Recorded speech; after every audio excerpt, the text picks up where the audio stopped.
Hello students, आज की इस वीडियो में हम डिस्कस करेंगे फंडामेंटल राइट्स की सेकेंड कैटेगरी को, जो कि है राइट टू फ्रीडम, मतलब स्वतंत्रता का अधिकार। ये हमारी कवर्ड है आर्टिकल 19 से लेकर आर्टिकल 22 तक। तो जैसा कि मैंने प्रीवियस वीडियोस में आप लोगों को बताया था कि फंडामेंटल राइट्स मतलब मौलिक अधिकारों को 6 भागों में बांटा गया है। आज रिवीजन के लिए हम एक बार फिर से पढ़ लेते हैं। तो पहला भाग है, मतलब पहली कैटेगरी है right to equality. Right to equality मतलब समानता का अधिकार, जो कि कवर्ड है आर्टिकल 14 से 18 तक। ये हम प्रीवियस वीडियो में डिस्कस कर चुके हैं डिटेल में। नेक्स्ट कैटेगरी है हमारी राइट टू फ्रीडम की, मतलब स्वतंत्रता का अधिकार। ये हमारी कवर्ड है आर्टिकल 19 से लेकर आर्टिकल 22 तक। इसको आज हम डिटेल में डिस्कस करेंगे। थर्ड कैटेगरी है हमारी राइट अगेंस्ट एक्सप्लॉयटेशन। ये कवर्ड है हमारी आर्टिकल 23 से 24 तक। राइट अगेंस्ट एक्सप्लॉयटेशन मतलब शोषण के विरुद्ध अधिकार। फोर्थ कैटेगरी है हमारी right to freedom of religion, मतलब धर्म की स्वतंत्रता का अधिकार। ये कवर्ड है हमारी आर्टिकल 25 से लेकर 28 of the Indian constitution. Next category जो हमारी फिफ्थ कैटेगरी है वो है कल्चरल एंड एजुकेशनल राइट्स, मतलब सांस्कृतिक और शैक्षिक अधिकार। ये हमारा आर्टिकल 29 और article 30 of the Indian constitution में डिफाइंड है। लास्ट कैटेगरी जो हमारी सिक्स्थ कैटेगरी है वो बात करती है राइट टू कॉन्स्टिट्यूशनल रेमेडीज की, जो कि कवर्ड है आर्टिकल 32 के अंदर। राइट टू कॉन्स्टिट्यूशनल रेमेडीज मतलब संवैधानिक उपचार का अधिकार। तो ये हमने छोटा सा रिवीजन कर लिया और आप हमारी प्रीवियस वीडियो पे जाकर देख सकते हैं। तो आज हम इसकी second category right to freedom, जो कि कवर्ड है आर्टिकल 19 से 22 तक, ये आज हम डिटेल में डिस्कस करेंगे। तो सबसे पहले स्टार्ट करते हैं आर्टिकल 19 से। आर्टिकल 19 बात करता है प्रोटेक्शन ऑफ 6 राइट्स की। वो 6 राइट किस संबंध में? फ्रीडम मतलब स्वतंत्रता के संबंध में।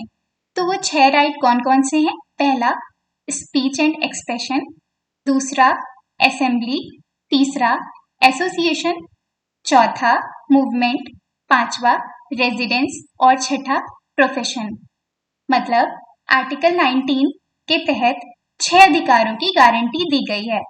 पहला बोलने की और अभिव्यक्ति की स्वतंत्रता, दूसरा बिना किसी हथियार के असेंबली, दूसरा असेंबली है, असेंबली मतलब बिना किसी हथियार के शांतिपूर्वक इकट्ठा होने की स्वतंत्रता।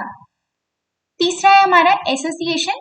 एसोसिएशन मतलब संघ या सहकारी समितियां बनाने की स्वतंत्रता। चौथा है हमारा मूवमेंट। मूवमेंट मतलब भारत के पूरे क्षेत्र में स्वतंत्र रूप से घूमने की स्वतंत्रता। चौथा है हमारा रेजिडेंस। रेजिडेंस मतलब भारतीय क्षेत्र के किसी भी हिस्से में रहने की और बसने की स्वतंत्रता। पांचवा बात करता है हमारी प्रोफेशन की। प्रोफेशन मतलब पसंद के किसी भी पेशे में जाने की स्वतंत्रता। नेक्स्ट, आई होप आपको आर्टिकल 19 क्लियर हो गया होगा। नेक्स्ट हम चलते हैं आर्टिकल 20 की तरफ। आर्टिकल 20 बात करता है protection in respect of conviction of offences, मतलब अपराधों के लिए दोष सिद्धि के संबंध में संरक्षण। आर्टिकल 20 को हम थोड़ा डिटेल में समझते हैं। आर्टिकल 20 को 2 भागों में डिवाइड किया गया है, मतलब 2 पार्ट्स में बांटा गया है। पहला बात करता है नो डबल जियोपार्डी की। नो डबल जियोपार्डी को हम सामान्य लैंग्वेज में समझते हैं, मतलब किसी भी व्यक्ति पर एक से अधिक बार एक ही अपराध के लिए मुकदमा नहीं चलाया जाएगा और उसे दंडित नहीं किया जाएगा। आई होप आपको ये समझ आ गया होगा। नेक्स्ट हमारा जो आर्टिकल 20 का नेक्स्ट भाग है, जो सेकेंड पार्ट है, वो बात करता है नो सेल्फ इंक्रिमिनेशन की। नो सेल्फ इंक्रिमिनेशन को हम आसान भाषा में समझते हैं, मतलब किसी भी अपराध के आरोपी को, किसी व्यक्ति को, मतलब किसी भी अपराध के आरोपी किसी भी व्यक्ति को खुद के खिलाफ गवाह बनने के लिए मजबूर नहीं किया जाएगा। आई होप आपको आर्टिकल 20 समझ आ गया होगा। नेक्स्ट हम चलते हैं आर्टिकल 21 पे। आर्टिकल 21 बात करता है protection of life and personal liberty की।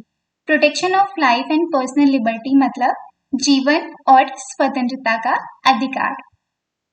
नेक्स्ट है हमारा आर्टिकल 21A। आर्टिकल 21A हमारा 86th amendment 86th constitution amendment के द्वारा 2002 में जोड़ा गया था। आर्टिकल 21A बात करता है राइट टू एलिमेंट्री एजुकेशन की, मतलब शिक्षा का अधिकार प्रदान करता है।